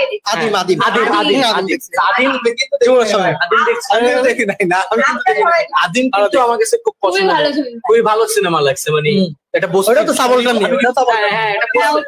মানে একটা বস্তির দুজন মানুষের স্টেশন লাইফের দুইটা গল্প তারা যেভাবে মানে তুলে ধরছে। ঢাকার আসো আসো ভিতরে আসো, ঢাকার করাইলে গেছেন? করাইল বস্তি ভাই আরেকটা আমি তো মাপ চাই ভাই, মাপ চাই। আমি মাপ চাই এই কারণে ভাই, আমি থাকি 10,000 আমার রুমের ভাড়া, আমি 3 জন থাকি 3 তিরিখে 9,000, এখানে 8,000। ভাই কি বলবো ভাই, মানে কি যে রান্নাঘরটা এই টেবিলটার সমান স্পেস ওর রান্নাঘরের স্পেসটা পায় এবং সব মিলে এত ছোট এবং ভাই মানে এর থেকে মানে বাজে ঘনবসতি হয় না ভাই। মাটির নিচ পর্যন্ত খোদাই করে মানে ছোট ছোট ছোট কিউবিকেলস যে আছে না অফিসের কিউবিকেলস মতো বানা রাখছে থাকো। এবং মজার ব্যাপার কি, আমি একটা তাদের জিজ্ঞেস করলাম যে আপনারা কি থাইকে খুশি, এখানে ভালো আছেন? খুশি খুশি এমন না যে আমি সে জানে আমি আমি মানে তার এইটা কাভার করতেছি, আমি সাংবাদিক, এখনো পাশ করে বেরোয় না, সাংবাদিক বলবে কিনা জানি না, সে তো বিশ্বাস করছে আমি জার্নালিস্ট, সে তো আমার সিটিজেন জার্নালিজম করছি, আমি ভাই খুশি, আমার তো কোনো সমস্যা নাই, সে থাকছে কিন্তু ওটা মানায় নিছে মানে। কিন্তু যে ভাই ব্যাপার মানুষ ওটা বিশ্বাস করেছে, জানে নামতে ওটা দিয়ে খুশি, সে বুঝছে যে এর নিচে এর থেকে বেশি যদি আমি লাফালাফি করি আমি বাঁচতে পারবো, কারণ তাদের নিয়ে কিন্তু কারো হেডেক নাই। এবং আপনি পুরাই দিচ্ছে, আপনি করতে পারেন যে যেমন বোটানিক্যাল গার্ডেন ঢাকা শহরের একটা মনে করেন নগরায়ন নিয়ে একটু বলি, মফস্বলীতে কি দেখছেন কোন উন্নয়ন? ঢাকা কেন্দ্রিক সব উন্নয়ন ঢাকা কেন্দ্রিক, বস্তি উজাড় করো, সোসাইটি বানাও, নদীর জায়গা মারো, সোসাইটি বানাও, উন্নয়ন করো। ঢাকাতে এত মানুষ এনে কি করবে? বঙ্গবাজার নিয়ে কি বলবে? কথা কিন্তু ওটা কিন্তু গায়েব হয়ে গেছে।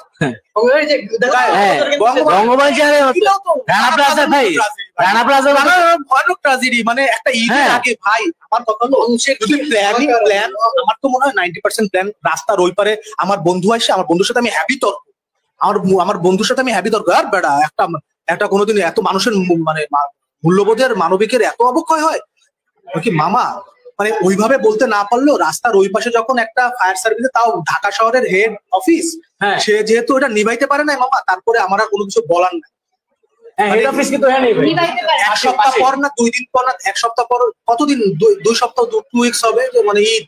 হ্যাঁ ঈদের রাখ দিয়া একটু সময় পর যা করবি হোক, যে কোনো কিছু হোক, মানে জিনিসটা ভাই মানে না। আমার কাছে মনে হয় ভাই যে আমরা এটা নিয়ে ভাই বঙ্গবাজার সময় আগে আসছে অনেক, হ্যাঁ আগে আসে সাকিব আল হাসান কয় টাকা দিছিল, তারপরে ওইটা নিয়ে বলছিল যে আমার কথা হলো উঠছে এত সমস্যা এতই, কথা হলো যে যখন ওর উপর থেকে যে ইয়াটা ফ্লাইওভার, হানি ফ্লাইওভার, মনে কোন ফ্লাইওভারটা জানি যায়, হ্যাঁ মেয়র হানি ফ্লাইওভার, ওই ফ্লাইওভারটার উপরে আমার পর্দা কেন দেওয়া লাগে? ফ্লাইওভার থেকে গাড়িগুলো যাবে, ওর সামনে পর্দাটা কেন দেওয়া লাগে? বোঝেন নাই ব্যাপারটা? এই হচ্ছে যে আমার বঙ্গবাজারের স্পেস, হ্যাঁ হলো বঙ্গবাজার, মোবাইলটার স্পেস হলো বঙ্গবাজার, এর উপর থেকে ফ্লাইওভারটা গেছে, হ্যাঁ এই মাঝখানের এই টপ লেভেলের এইখানের যে এইখান থেকে এইটুকের যে বাসের যে ডিস্টেন্সটা, এই ডিস্টেন্সের এখানে পর্দা লাগা রাখছে, যাতে বঙ্গবাজার দেখা না যায়। বঙ্গবাজারের পোড়া জায়গা জানি দেখা যায়, কেন লাগাবে? এটা কি প্ল্যানিং আগে থেকে?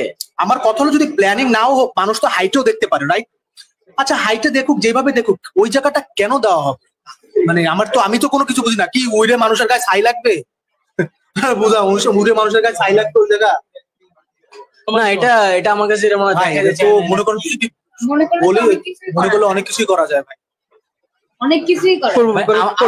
ভাই একটা ইন্টারেস্টিং ব্যাপার কি কথা উঠানো, এইটা নিয়ে ডকুমেন্টারি করা, ওইখানে মানুষ যারা ভুক্তভোগী তাদের কথা, ইনিশিয়ালি কারা ছিল তাদের কথা শোনা, এবং পরবর্তীতে যেমন হচ্ছে যেমন বিবিসি বা এরকম যে স্টেপ বাই স্টেপ 8:30টায় 8:15-তে 9:15-তে কি হয়েছে, ওইখানে মানুষজন কে কে ছিল, তাদের একজনের মানুষের কথা শুনতে হবে না, আপনি ওই জায়গায় থাকা 10 জন মানুষের কথা শুনেন, তারপর একটা সিদ্ধান্ত এসে আপনি লেখেন, কিছু তো অন্তত জানান।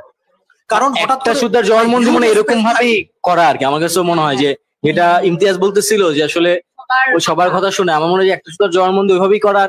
আর একটা ইন্টারেস্টিং ব্যাপার, যেভাবে করা তুমি এখন ভাবতেও পারবা না, দেখা লাগবে আগে। হ্যাঁ আমি তো দেখি তো, না না না আগে দেখতে হবে। আরেকটা ব্যাপার কি, আচ্ছা আচ্ছা আচ্ছা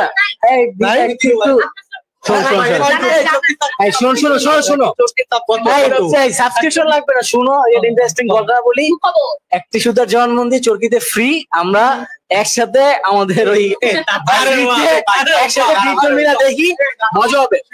ফ্রি ফ্রি চরকিতে ফ্রি। আমি সেদিন ভাই জিজ্ঞেস করছি যে ভাই কোন ছবিটা আছে, ভাই কয় নাই তো, কিছু নাই তো, আপনি বলবেন না যে? সেদিন আপনি যে ভাই এই টাইপের জানলে কিভাবে? এটা কালকে রাতে 12টার আগে তুমি জানতো তো, আমার তো জানাই, এই জন্য তো জানাই না। তোমরা আজকে ফ্রি একদম ফ্রি দেখছো? আমি তো ভাই আমি দেখি, আমিও দেখি। আচ্ছা তুমি দেখছো? তুমি ভাই খামখেয়ালি করো ভাই। না না ফেস্টিভ্যালে কখন কইলা আমারে? তুমি কখন? ফেস্টিভ্যালে দেখছো তো এই টাইপের ফেস্টিভ্যালে তো না বললাম না, কারণ ভাই দেখেন ভাই, আপনি হচ্ছে যে আপনারা যেদিন স্ক্রিনিং করানো হলো, অন্যদিন কোথায় ওটা স্ক্রিনিং করানো হলো, তখন আমি ছিলাম না। না আমি জানলে আমিও যাইতাম দিনের ওইটাতে, আমার নিজের খুবই দেখার ইচ্ছা ছিল। আমাদের কোর্স থেকে নিয়ে গেছিল তো, এই জন্য আমি হেভি খারাপ লাগছে, যাইতেই পারতাম জানলে, সিট লিমিটেড ছিল, সিট লিমিটেড জানতে পারলে যাইতাম। কুয়েটের পোলাপান তো আন্দোলনটা সাকসেসফুল করে ফেলছে, এটা তাদের জন্য অভিনন্দন। সাকসেসটা আসলে হওয়া উচিত ভাই, কারণ রাজপথ তো ভাই কখনো বেইমানি করে। আর যদি মানে ঘটনা যদি কালক্রম যদি আপনি দেখেন, যে দিন শেষে না মানে যখন পড়বেন বা দেখবেন যে ছাত্ররা আসলে কিছুই করে নাই। যেমন শুরু হয়েছে ফেব্রুয়ারিতে, ওইখানের মানে হচ্ছে যে সেই কি ছাত্র রাজনীতি ক্যাম্পাসে ছাত্ররা, এখন এখানে অনেক ক্ষেত্রে এখানে যারা বিএনপির কিছু ন্যারেট কিন্তু আমাদের নিতে হয়। কারণ যে অনেকে বলতে বৈষম্য বিরোধী ছাত্র আন্দোলন অনেক লিফলেট দিছে, তাহলে বিএনপি কেন দিবে না? তাদের দিক থেকে কথা সত্য, এরকম কথা নিয়ে অনেক কথা উঠছে। সেই কথা আস্তে আস্তে স্প্রেড হইতে হইতে একটা তোমার ওইখানে যে লোকাল বিএনপি আছে তাদের সাথে ক্ল্যাশ শুরু হয়। ক্ল্যাশ শুরু হওয়ার পরে একটা ভিসি সেই ক্ল্যাশকে থামাইতে পারলো না। থামাইতে পারলো নাকি? আরো ইন্ধন দিচ্ছে, এতগুলো তার শিক্ষার্থীর বিরুদ্ধে মামলা হয়েছে, সে মামলা পরে তারপরে কি করলো, ভিসি অনির্দিষ্টকালের জন্য হল বন্ধ করলো। হল বন্ধ করলো ভাই, সবারই জানের ভয় আছে, সবারই জানের ভয়, সব একই প্যাটার্নে চলে আসছে। আমি অনির্দিষ্টকালের জন্য বন্ধ করে দিলাম ভাই। যারা লাস্ট ইয়ারে, যাদের আজকে থেকে 4 মাস পরে মানে ফাইনাল এক্সামটা দেওয়ার পরে তাদের ডিফেন্স করার পরে, ডিফেন্স হিসেবে তারা চাকরিতে ঢুকবে, তারা হঠাৎ করে লাস্ট ইয়ারের এক্সামটা হঠাৎ করে আটকে গেল। আমার মানে হয়েছে কি, আমি তো খুলনার ছেলে, আমার ক্লোজ ভাই ব্রাদার কুয়েটে পড়ে, তারা যখন মামাকে আফসোস করে বলে যে মামা 6 মাস পিছিয়ে গেল, মামা 4 মাস, ফেব্রুয়ারি মার্চ এপ্রিল মানে টোটাল ওদিকে আরো 15 দিন, এদিকে আরো 18 দিন, মোটামুটি 3 মাস 4 মাস পিছিয়ে গেছে। তাহলে ওরা যে মামা বেরো যেতাম। যেমন আমার বুয়েটে ভাই বন্ধু আছে, এক রাত হয়েছে কি, সবাই তো একই, আমরা তো এক রাতে মানে সবাই আলহামদুলিল্লাহ থিসিস ডিফেন্স আলহামদুলিল্লাহ ডিফেন্স। এখন এই কুয়েটে বলেন তো আলহামদুলিল্লাহ ডিফেন্স হচ্ছে না, অনিশ্চয়কালে ডিফেন্স করে বন্ধ করে দিতে ভাই। ডিফেন্স করে বন্ধ, যখন এপ্রিলে এসে ওরা জোর করে তালা ভাঙলো, তালা ভাঙে কি বললো যে আচ্ছা তালা ভাঙছে, শিক্ষকরা এখন শিক্ষকদের সিন্ডিকেটে তারা আলোচনা করতে যে কথার অমিল, সংঘর্ষ হলো। সংঘর্ষ হয়ে কি আমার ছাত্রদের উপরে ভিসি মনে করেন আমি ভিসি আমার ছাত্রদের আমি কেস দিয়ে দিব? কি যে মন চাইছে কেস তো বেশি দেই না, কিন্তু এতগুলো একসাথে মামলা, তারপর বহিষ্কার মামলা অভিযোগ, সেখানে টিচার দায়িত্বটা নিবে না যে আমার ছাত্রদের বিরুদ্ধে কেন মামলা করা হলো, কি কারণ নাই।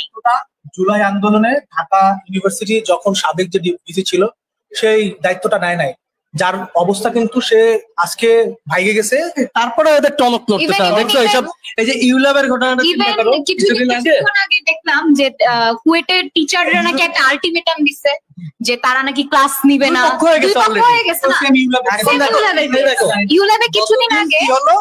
গতকাল সফল, সবাই কিন্তু আনন্দ মিছিল করতেছে, সব জায়গাতে আনন্দ বার্তা দিচ্ছে, তবে একটা মিছিল কত নির্লজ্জ হলে তার ছাত্র আমারও অন্বেষণে বসে গেছে, তারপরে সে থাকবে যাও সে গেল প্রভিসি গেল, এখন প্রভিসি নাকি নতুন করে বলতেছে আমি তো কিছু করিনি, আমারে আবার ফিরায় না,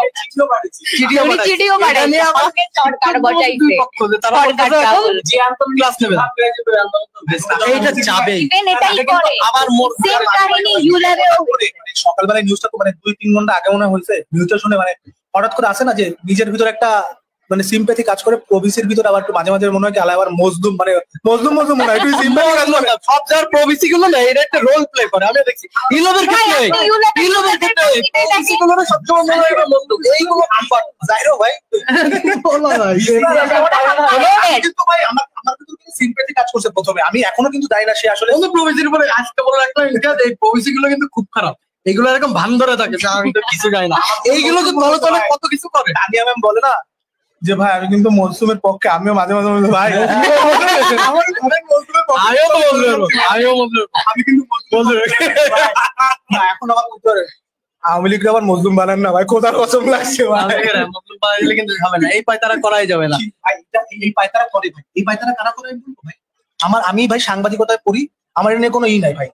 এখন সবচেয়ে বড় শয়তান হচ্ছে যে দুইটা ভাগ, মানে আওয়ামী লীগ হয়ে 22 টাকা 4-3-4টা হই, হয় তুমি ভাই সাংবাদিক হও, নয় তুমি লেখক হও, নয় তুমি ভাই মুক্ত মনে হও আমি সাহিত্য চর্চা করি। এই ধরনের বাটপাররা হলো ভাই এখন এই বাইচে আছে ভাই, বাইচে আছে। আমার কাছে মনে হয় আমার একা অভিমত ভাই, কেউ যদি আমার গালাগালি দেয় আমার কোনো আসা যায় না, আমি এরকম বহুত পাপি চিনি ভাই। এখন হয়েছে কি যায় এই জন্য ভাই সবাই মজলুম বানানো যাবে না, সবাই মজলুম বানাতে পারবো না। এই যে রিদিতা মনে ইউল্যাবের ঘটনা সম্পর্কে বলছিল যে আমি তো সেদিন ভাই, সেদিন সবাই আইছে, সেদিন কিন্তু ভিসিও আইছে, সেদিন প্রভিসিও আইছে। দোষ আসলে আমি কর্মচারী কি করলো আমি জানি না ভাই, মালিক তো আমি, মালিক তো আমি, দায়িত্ব আমার। ইউল্যাবের ক্ষেত্রে ইউল্যাবের ব্যাপারটা তো ভাই ওই বিষয়টা আমি বাংলাদেশের প্রত্যেকটা আন্দোলনের যেই তার মানে পরবর্তী রেজাল্ট সব বিগত কিছু বছর ধরে দেখবে একই রকম, একই প্যাটার্নে ছাত্র আন্দোলন করবে, ছাত্রদেরকে বহিষ্কার করা হবে, ছাত্রদের মধ্যে 2 পক্ষ করে দেওয়া হবে, শিক্ষকদের মধ্যে 2 পক্ষ করে দেওয়া হবে, এই করে করে তদন্ত বন্ধ। ইউল্যাবের ঘটনাটা কি হয়েছিল, 2 জন শিক্ষার্থী ওই বৈষম্য বিরোধী আন্দোলনের সময় তারা হচ্ছে গ্রাফিটি করছে। এখন ওই সময় সবাই গ্রাফিটি করছে, সব অন্যায় নিয়ে কথা হয়েছে, মানলাম অথরিটির বিরুদ্ধে দিল একটা গ্রাফিটি, অথরিটির বিরুদ্ধেও না, একটা গ্রাফিটি, একটা আর্ট, এটা সর্বজনীন হয়ে গেছে। গ্রাফিটি জুলাইয়ের একটা স্পিরিট ছিল, মানলাম ওদের। তারপর ওই 2 শিক্ষার্থীকে চিহ্নিত করা হলো কে এই গ্রাফিটি করছে, সেই 2 শিক্ষার্থীকে ডেকে এনে তাদেরকে চার্জ করা হলো। আমি যতটুকু শুনছি এটা আমার চার্জ করা হয়েছে, ইভেন তাদেরকে বলা হয়েছে, আলটিমেটাম দেওয়া হয়েছে 7 দিনের মধ্যে এই গ্রাফিটি মুছতে হবে। 7 দিন যাওয়ার আগে তাদের প্যারেন্টস এর কাছে মেসেজ চলে গেছে। ভাই ওদের পালসটা বোঝো, ওই সময় জুলাইয়ের কিছুদিন পরে 4 মাস পরে যদি বলা হয় জুলাই স্পিরিট মুছে দাও, তখন মাথায় কাজ করে মানে লাগবে না। সাহসের ব্যাপার না ভাই এটা। আর ওই ভিসি শুনো, ওই ভিসির ঘটনা আরো বলি। ওই ভিসি হচ্ছে এই শেখ হাসিনার আমলে 2 মেয়াদ ছিল ভিসি, আর এবার মনে হয় 3য় মেয়াদ। এক ভিসি যদি 3 মেয়াদে থাকে তাহলে সেটা এখনো তারা তদন্ত রিপোর্ট দেয়নি, আজকে কত মাস হয়ে গেছে। ভিসি ছিল প্রথমে মনে হয় 4 বছর, তারপরে জহুর স্যার আসলে এখন 4 বছর আবার থাকবে।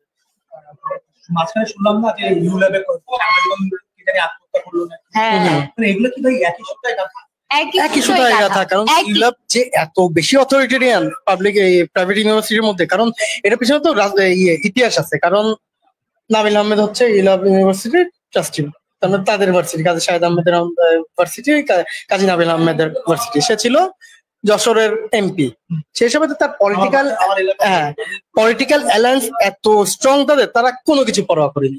ছাত্রদের বহিষ্কার ওই সময়, তার পরবর্তী এখনো বুঝো না আওয়ামী লীগের ভার্সিটিতে এখন জুলাইয়ের স্পিডার গ্রাফিতি রাখতে দিচ্ছে না, রাখবে জীবনে। এই জন্য এই যে স্টুডেন্টদেরকে একটা রুমে নিয়ে বহিষ্কার করা, একটা শিক্ষার্থীরে বহিষ্কার করবে কেন? এটা প্রাইভেট তাও একটা গ্রাফিতির জন্য, নরমাল একটা গ্রাফিতির জন্য কিছু হইলেই স্টুডেন্ট বহিষ্কার করে দাও। কিছু হলেই স্টুডেন্ট বহিষ্কার, সবাই চুপ, স্টুডেন্ট বহিষ্কার, সবাই চুপ। অনেকে হয়তো বা আমাকে যেটা মনে হয় যে অনেকেই অনেক ধরনের পলিটিক্যাল এজেন্ডা থাকতে পারে, তার পলিটিক্যাল আইডিওলজি থাকতে পারে। কোনো শিক্ষার্থীকে পলিটিক্যাল আইডিওলজির জন্য বহিষ্কার করার পক্ষে আমি না। মানে কোনো শিক্ষার্থী যদি করে সেটা তাকে ব্যক্তিগত ব্যাপার, তাকে বহিষ্কার করতে মানে ওই দলের ছায়াতলে ছিল বের করে ফেলা। শিক্ষার্থী লেখাপড়া করার অধিকার, জেলে বসে থাকা, মানে বহিষ্কার বহিষ্কার কেন করতে হবে? বসে সে পরীক্ষা দিতে পারবে, সেই জায়গা আছে। সে আবার নিজের টাকা দিয়ে পড়তেছি, পাবলিকই হয়, সে চান্স পাইছে ভাই, বহু স্টুডেন্ট ফাইট করে একটা সিট দিচ্ছে। একটা পাবলিক ভার্সিটিতে লড়াই করা কতটা কষ্টের, যারা পাবলিক এবার তারা ভালো জানবে। আমিও তো প্রাইভেটে পড়ি, বাট প্রাইভেটে আমি টাকা দিয়ে পড়তেছি, আমি কিভাবে আবার কুয়েটের ঘটনার পর আর ইউল্যাবের ঘটনার পর প্রত্যেকটা ভার্সিটি এটা হুঁশিয়ারি বার্তা যাওয়া উচিত প্রত্যেকটা শিক্ষার্থীদের পক্ষ থেকে, যে স্টুডেন্ট বহিষ্কার করার জন্য প্রত্যেকটা ভার্সিটির ভিসি প্রভিসি অথরিটির একটা কড়া জবাবদিহিতার জায়গা থাকা 100%। আর এখানে শিক্ষার্থীদের অধিকাংশের মতামতের ভিত্তিতে করতে হবে, নাহলে একদম অথরিটেরিয়ান ভাবে যদি করতে থাকে তাহলে এখানে যদি মানে রাফলি বলতে হয়, বেটা তুই ভর্তি করছিস কেন, ভর্তি নিছস কেন, তুই ভর্তি নিছস কেন, 4 বছর পড়ার পর 3 বছর পর বহিষ্কার করে দিলে অন্তত 3 বছর। এটা রাফলি এই জন্য বলতে হয়, প্রাইভেট ইউনিভার্সিটির ক্ষেত্রে এটা বলতে হয়, কারণ পাবলিক ইউনিভার্সিটির আরো অনেক, পাবলিক ইউনিভার্সিটিতে যেমন পাবলিক ইউনিভার্সিটিতে একটা ছেলে আমি আসলে কোনো ভার্সিটিতে বলতে না, আর হচ্ছে যে পাবলিকের ব্যাপারটা আরো বেশি স্পর্শ, কারণ সাসপেনশনের 6 মাসের 3 মাসের এত মাস হয়ে গেল, সংস্কৃতি দাঁড়ায় গেছে। দেখেন ভাই, দেখেন ঢাকা ইউনিভার্সিটিতে 4 মাস হয়ে গেছে, 4 মাস হয়ে গেছে, 4 বছর হয়ে গেছে, এখন কমিটি করা হয়েছে। দেখেন ভাই, ঢাকা ইউনিভার্সিটিতে কিন্তু এই যে জুলাই আন্দোলনে যত ছাত্রলীগ স্টুডেন্ট মানে স্টুডেন্ট যারা আছে, যারা একদম কত 114 জন, অনেকে বলে যে অনেক আছে। এখন এই যে 114 জন ধরলাম, আছে তো ভাই হাজার হাজার, শত শশ আছে, এখন আমি ধরলাম 114 জন। এই 114 জনের বহিষ্কার করার যে একটা ওয়ে, এই ওয়ে কিন্তু 6 মাস 4 মাস লাগাইছে এই ওয়ে। সেখানে কোন সাহসে আপনি বিনা নোটিশে কিছু হলো না বহিষ্কার, তুমি বহিষ্কার, এই 37 জন বহিষ্কার, এটা কি আর কি? আরেকটা জিনিস এই যে বহিষ্কার খেলার পর 2 পক্ষ করে দাও, ডিভাইড এন্ড রুল, টিচারদের 2 পক্ষ, স্টুডেন্টের 2 পক্ষ, এবার মারামারি। এটা তো মারামারি করে, এটা তো মনে হচ্ছে ভাই এই সিস্টেমটা মনে হয় এটা নতুন ইউল্যাব পরিচয়, আমার মনে হয় যে ইউল্যাব পরিচয় করে দিয়ে গেছে, হয়েছে আমার এখন হয়েছে অনেক ইউল্যাবে আমার করতে পারে, কিন্তু যে জিনিসটা তো বাজে, কারণ যে আজকের পর থেকে ওই স্টুডেন্ট গুলো চাবে না যে কোন একটা ইনসিডেন্ট আমার ঘরে এসে পড়লো এবং আমি সাথে সাথে সেটার আমি না করতে পারলাম, আমার দিক থেকে না আমার ন্যারেট করতে পারলাম, না আপিল করতে পারলাম, না আমার কিছু করতে পারলাম, আমি তার আগে বহিষ্কার, এটা আসলে হওয়া উচিত না, এটা একটা সম্পর্কের কত অবনতি ঘটে শিক্ষক ছাত্রদের শিক্ষার্থীদের, যে এই শিক্ষকরা আর কোনোদিন তারা সম্মান করতে পারবে না, আর এই শিক্ষার্থীরা আর কোনোদিন স্নেহ করতে পারবে না। এদেরকে যখন ক্লাসরুমে ধরো সবকিছু শেষ হয়ে যাবে, একটা আন্দোলনের পরে যেটা হয়, যেহেতু আসলে প্রত্যেকের একটা ডিভাইড ব্যাপার থাকে, সো ওই ছাত্র বা ওই শিক্ষকের একটা মানে একটা আইডিওলজি সেট হয়ে যায়, তখন কখনোই আর ওই জায়গাতে তারা ভাবা যায় না। ভাই আইডিওলজি ভাই আপনার যখন এমন অনেক অনেক ছাত্রলীগের ছেলে পেলে আছে যারা করতো ছাত্রলীগ, কিন্তু যে তারা না একটা স্ট্যাটাসের মাধ্যমে তাদের আইডিওলজিটা মানে স্পেসিফিক করে ফেলছে, প্রিসাইজ করে ফেলছে। কিভাবে যে 12 তারিখ 14 তারিখে আমার মানে অনেক ইয়ে আছে, পরিচিত মানুষ আছে যারা খুলনা ছাত্রলীগ করতো, তারা কি করছে 12 তারিখে তাদের যে মূল্য, আপনি যে লিগে করেন যেই দল করেন না আপনার ভিতরে মূল্যবোধ থাকতে হবে ভাই। তাদের তখন মনে হয়েছে যে এটা আসলে যাচ্ছে না, এটা মনুষ্যত্বের ভিতরে যায় না। তখন তারা কিন্তু স্টেজের মাধ্যমে বললো যে এমন অনেক দেখছেন না যে আমরা এটার সাথে নাই, আমরা আজকে থেকে এখান থেকে পদত্যাগ করলাম। ওই যে ব্যাপারটা, ওই যে আপনার বোঝার ব্যাপারটা, ওটা আপনার বুঝতে হবে। এখন তারপরও ওই যে আইডিওলজি, তাদের তো একটা আইডিওলজি ছিল, ফেলাই দিছে না, ছুড়ে ফেলাই দিছে না। বাইরে থেকে বেরোয় মানে কুয়েটের আন্দোলন তো আসলে কোন ধরনের মানে কোন দলের না, এটা ছাত্রদের একটা ন্যায্য দাবি নিয়ে তুলছে তারা। মানে আমি এখন বলতেছি মানে এখনো যে একটা ভাগ বিভাজন করে দেওয়া হয় তারপরে আন্দোলন শেষ হয়ে যাবে, মানে কিন্তু শিক্ষা উপদেষ্টা বলেও ফেলছিল তারা দুজন বাদ কালকে রাতে ঘোষণার পরে, তারপর ঘোষণা দেওয়ার পরে যেটা বাদ দেওয়ার, আজকে সকালে আবার ওই যে যেহেতু আবার রাইজ করছে এই জন্য যেটা হয়েছে যে এটা আবার উঠে গেছে। এখন যেটা হয়েছে যে এই আন্দোলন কিন্তু শেষ হবে না, শেষ হবে না, শেষ হবে না বলতে যখন ভাই শোনে এখন এই জায়গায় সরকার কি করে এটা গুরুত্বপূর্ণ ডেফিনেটলি ভাই। সরকার শিক্ষক বা মানুষ মানে সম্পর্কে টানাপোড়া করলে সেই সম্পর্কে টানাপোড়া বছরকে বছর মৃত্যুর কবর পর্যন্ত গেলেও ভাই ঠিক হয়, আবার ঠিক হয়েও যায়, সেটার সময় কিন্তু বহুত বছর লাগে ভাই। এই ছাত্র শিক্ষকের টানাপোড়াটা ভাই বাজে হবে ভাই, সম্পত্তির মধ্যে ঢুকে যাচ্ছে সামান্য কুয়েটের। না আমি কিন্তু সামান্য এই কুয়েটের জিনিসটা কেন সমাধান করতে পারছে? কুয়েটের জিনিসে তো এখন গতদিন তো সমাধান করে ফেলছে, সমাধান করে ফেলে এখন যদি সরকার আবার তো সরকার এখন এখানে প্রভিসির উপর তো আসলে প্রভিসির উপর তো কন্ট্রোল নাই লাগাইছে। শোনো একটা যখন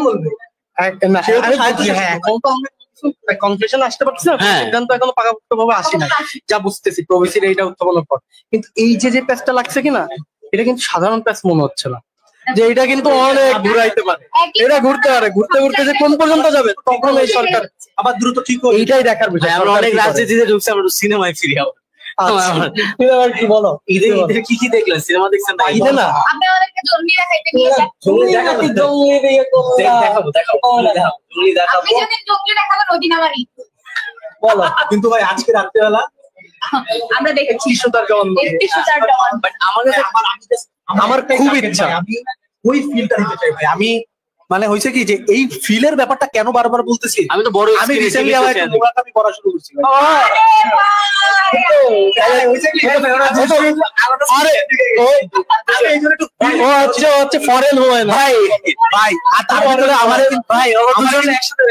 ভাই তার ভিতরে কিন্তু কি বাজে একটা কিভাবে গ্লোরিফাই করা হয় ভাই।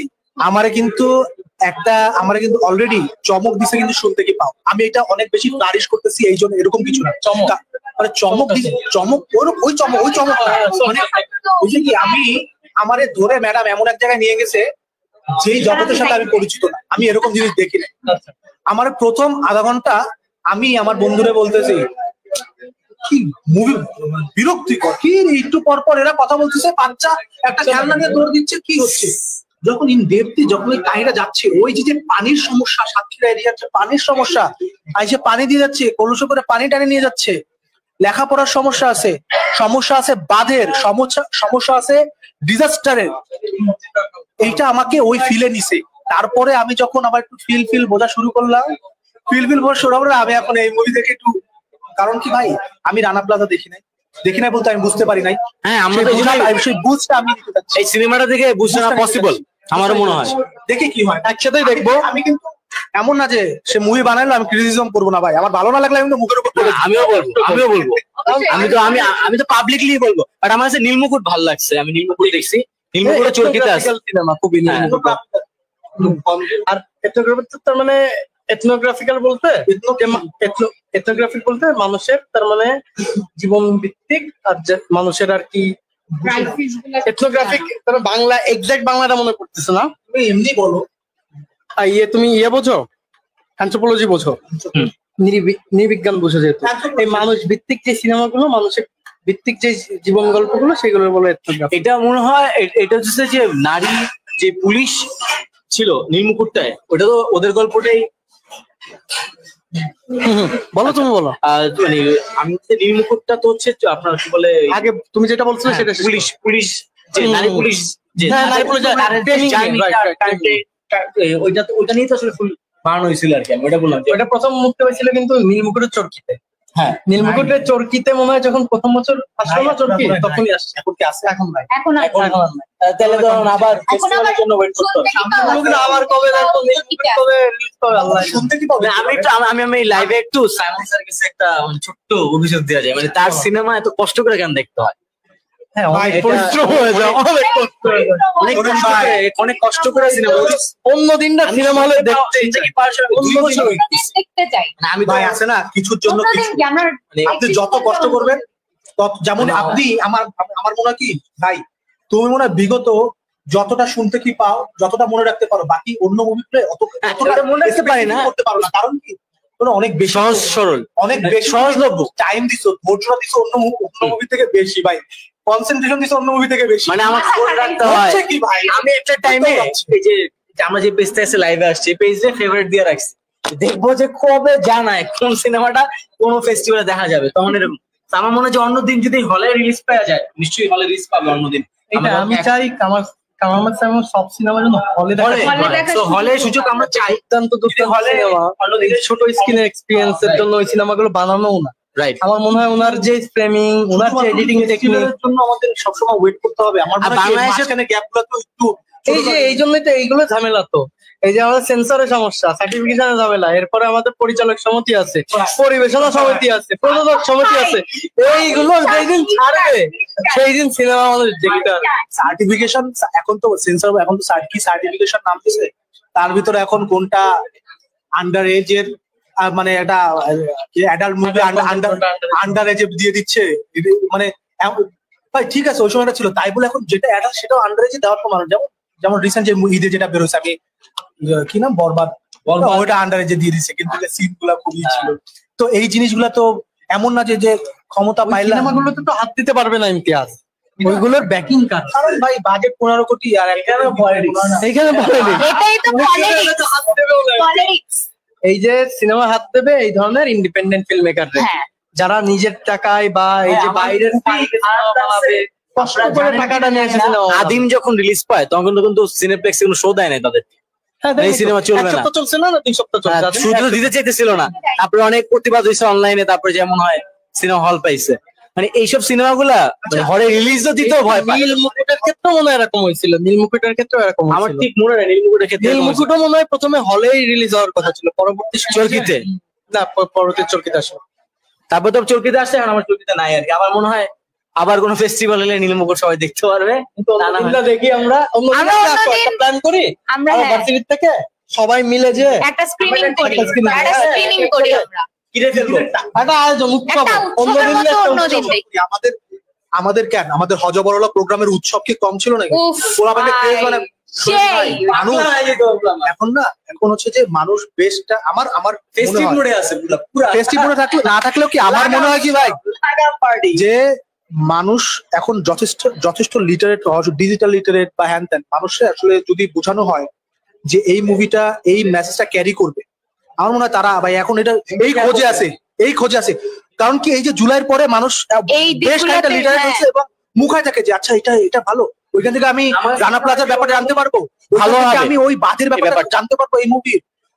দেখো আমার কিন্তু যেমন আমি সবসময় আমার বন্ধুদের কাছে সাজেস্ট কি ভাই কোন মুভি অস্কার পাইছে, যেমন হচ্ছে যে অস্কার পাইছে, কারণ কি এগুলো মেসেজ বহন করে। তো ডেফিনেটলি মেসেজ এমন অনেক মানুষ আছে যে বাংলাদেশের মেসেজটা চায়।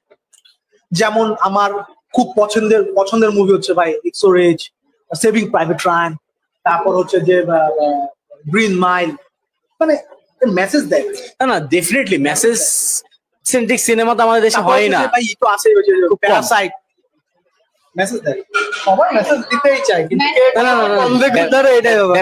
প্রতিটা অডিওভিজুয়াল মেকার চায় বাংলাদেশের মুভি যেহেতু এখন দেখতে ভালোর দিকে যাচ্ছে, এবং আমাদের এমন না যে আপনি উড়াই দিবেন যে বাংলাদেশের ডিরেক্টররা যথেষ্ট ক্যাপাবল, এবং তাদের যে মেসেজ দেওয়ার যে ওয়ে, মানে 10 বছর আটকায় থাকবে, এইটা আটকায় থাকবে ওইটা আটকায় থাকবে, এরকম আটকায় রেখে তো ভাই আপনি মানুষের গলা টাইপে ধরে রাখতে পারবেন। বাট আমার কাছে আরেকটা ব্যাপার আতিক ভাই, আমার আপনার সাথে কিন্তু এই দিক থেকেও আমি একটু ডিসকাস করার, যেটা হচ্ছে যে আপনার কি মনে হয় বাংলাদেশের সিনেমা তাদের যে নিজস্ব যে স্টাইল, আমরা যেমন মালায়াম দেখলে, আমরা যেমন তামিল ইরানি দেখলে স্টাইলটা ধরে ফেলতে পারি, বাংলাদেশের স্টাইল কি সব ডিরেক্টররা পারছে?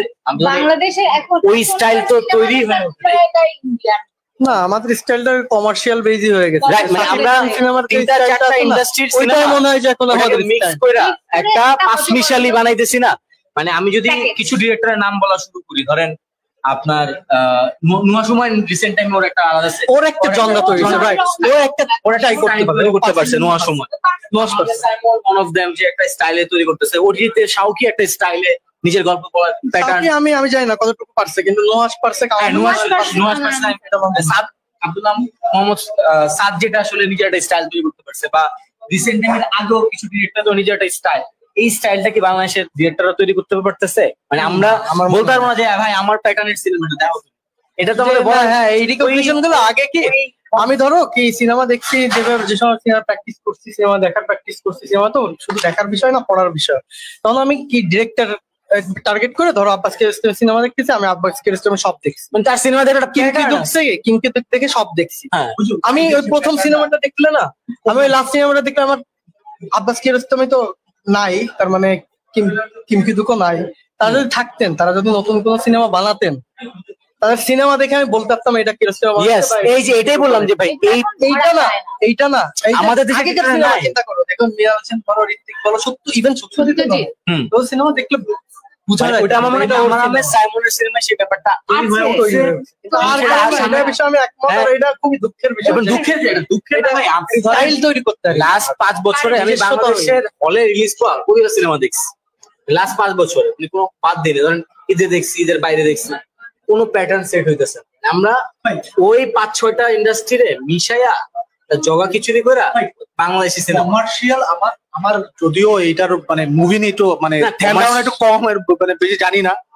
এখন যেটা হয়েছে কি যে এই আমাদের যে সকল কমার্শিয়াল এরা একটা মানে এরা মনে করেন এই এখান থেকে একটু নেয় ওখান থেকে না, তারা একটা লেভেলে যাওয়ার ট্রাই করছে, কিন্তু যারা আসলে সত্তা কেন্দ্রিক তারা আমাদের সত্তা কেন্দ্রিকে আছে। আমার যেটা মনে হয়, তোমার কি মনে হয় ভাই? আমি যে কমার্শিয়াল হোক, আমার কোনো স্বচ্ছ মাথা, সিনেমা কমার্শিয়াল দরকার, কমেডি দরকার, হরর দরকার, ওখানে আমার সাসপেন্সের সিনেমা সবই দরকার, কিন্তু ওগুলোর মধ্যে একটা স্টাইল আছে, মানে যেটা আমরা কে ড্রামা বলি, আমরা যদি ও যেটা বলতেছে যে বলি নিজস্বতা নাই, আমার নিজস্বতা না, আমার তো আমি তো দেখি, আমি তো পাই না। আমি সত্যি বাংলাদেশের কোনো নিজস্ব স্টাইল বা কোন ফিল্ম মেকারের বা নিজস্ব স্টাইল এরকম নাই। এটা আমাদের দুঃখের। একবার একটা আলোচনায় আমি আমার ক্লাস টিচার আলোচনা করতেছিল যে এই যে মুভিকে আমাদের এক কোর্স চলতেছে, তো সে বলছে যে বাংলাদেশের যে একটা সত্তা সে মনে করে যে ওই যে ছোটবেলায় এই যে না না না ওইটা রয়ে যায় নাই। আমার ক্লাস টিচার আমার না এখানে আমি এই কথা এই যে আপনারা এটারে ই করছে, কিন্তু যে সে আসলে ডিটেক্ট করতে যাচ্ছে ওইটাই ছিল আমাদের সত্তা। আমরা ওইটা প্র্যাকটিস করি নাই, যে আমরা যে ওইটা নিয়ে যদি থাকতাম তাহলে কি ওইটা আমাদের আরেকটা সত্তা তৈরি হইতো না? হইতে পারতো। এটা ভালো হোক বা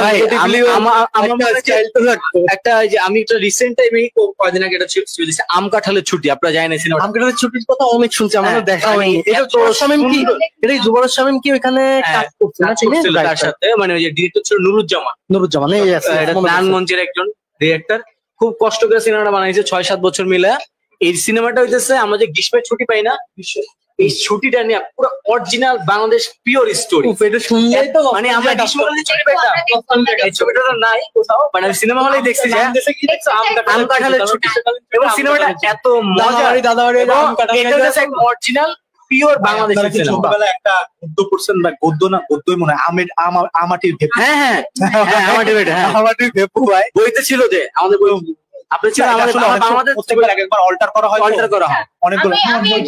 আমরা তো মেলা সিনেমা নিয়ে কথা বলে ফেলছি। হ্যাঁ, বাংলাদেশের তো অ্যাড যে প্রচারণাতেও তো কোনো চেঞ্জ আসে নাই। সেই ছোটবেলার থেকে দেখছি সাবান দিয়ে হাত দাও, জীবাণু পরিষ্কার করো, এই প্রচারণার ক্যাম্পেইনেও তো চেঞ্জ আনা যায়। আমাদের অ্যাড কিন্তু আগে আরো বেটার ছিল,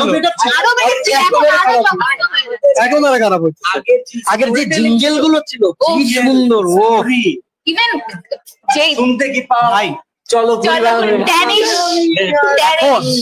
এখন যেটা হয় আমার ওরা না মানে খুব বেশি ভাই আমার হুক করে ফেলতে হবে, আমার প্রথম 3 সেকেন্ডে হুক করে ফেলতে হবে, প্রোডাক্ট নিয়ে হুক করে ফেলতে হবে, থাকতে হবে প্রত্যেকটা। আমার কাছে মনে হয় যে মানে বাংলাদেশের অ্যাড এখন 50 সেকেন্ডের রিলে চলে আসছে, বুঝছেন? 50 সেকেন্ডে কোন রকম প্রোডাক্টটা 3 বার প্লে করে ছাড়ো। কেন আপনার অ্যাড করছে আপনারে পড়ায় না যে আপনার প্রথম 50 সেকেন্ডে তোমার টাইম বানাইতেছে 30 সেকেন্ডের, ওর মধ্যে 15 সেকেন্ড অ্যাড। এখন তো ভাই কোর্সেও পড়ায় যে তোমার মেইন ফোকাস থাকবে 15 সেকেন্ড, কোর্সেও পড়ায় যে এখন ওই মানে ব্যাপারটা হচ্ছে মানে প্রতিটা জিনিসেরই তো আসলে চেঞ্জ হয়, ওটা অ্যাডাপ্ট করতে হবে। তো আমরা যেটা আসলে আমার যেটা মনে হয় আমরা চারজনই একটু কথাকথিত কাজ দেখার বাইরের বিধায় আমরা এখানে বসছি আড্ডা মারতে, তাহলে আমরা এখানে আড্ডা মারতে বসতাম না। ওই সারাদিন কিন্তু দেশি মুভি আমরা দেখার জন্য ক্ষুধা আছে আমাদের, কাজ দেখার প্রতি। এই জন্য আমাদের মনে হয় যে 30 সেকেন্ডের অ্যাড দেখতে আমরা একটু চাই স্টোরি সেন্ট্রিক স্টোরি টেলিং হবে, মানে একটা অ্যাড দেখা মনে গাইতে থাকবে। মানে আমার মনে হয় লাস্ট 5 বছর আমাদের এরকম কোনো অ্যাড নাই মনে গাইতে আছে। যে আতিক বের আছে, আমার তো নাই, আমার নিজেরও নাই। স্কিপও করে দিই, আমাদের অ্যাড নিয়ে একটা ধারণা এরকম হয়ে গেছে তো কি দেখবো ভাই। কিন্তু আজকে রাত্রেবেলা ভাই আমি দেখে আজকে আমিও তাহলে আরেকবার রিওয়াচ করবো। চরকি ফ্রিতে দেখাচ্ছে, এখনই ইনস্টল করে নাও। চরকিতে যে আসছে তারে শুনতে কি পাও দেখাবো। হ্যাঁ চরকিতে পাবি, চরকিতে যে শুনতে কি পাও, হ্যাঁ শুনতে কি আসে আবার আসছে নীলমুকুট চলে গেছে। মানে আমাদের নিয়ে স্যার একটা মজা করে, কয়েকদিন ওদের এটা দেখাই, কয়েকদিন ওদের এটা দেখাই, একটা পাজল গেম খেলে। সবাইকে আল্লাহ, সবাইকে আল্লাহ হাফেজ। আমি তো ক্যাম্পাসে থাকবো। বিদায় তাহলে, অন্যদিন আসো। আচ্ছা অন্যদিন দেখতে, অন্যদিনটা আমার মনে হয় আমরা 20 জন মিলে দেখি, মিনিমাম 20 জন তো দেখতেই পারবো। অন্যদিন ফেস্টিভ্যাল না হলে হলে দেখবো, আমরা প্রথম দিন দেখবো রিলিজে। আসবে তো অন্যদিন? হ্যাঁ অবশ্যই আসবে। সাইমন ফাঁকি দিবেন, ফাঁকি না দিলে এনসিপি সরকার, ইন্টারিম সরকার, নির্বাচিত সরকার ইনশাল্লাহ ভালো কিছু ইনশাল্লাহ।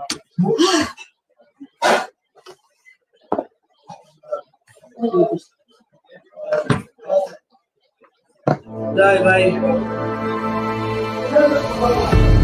তারপরে ভাই ভাই আমার তো সেই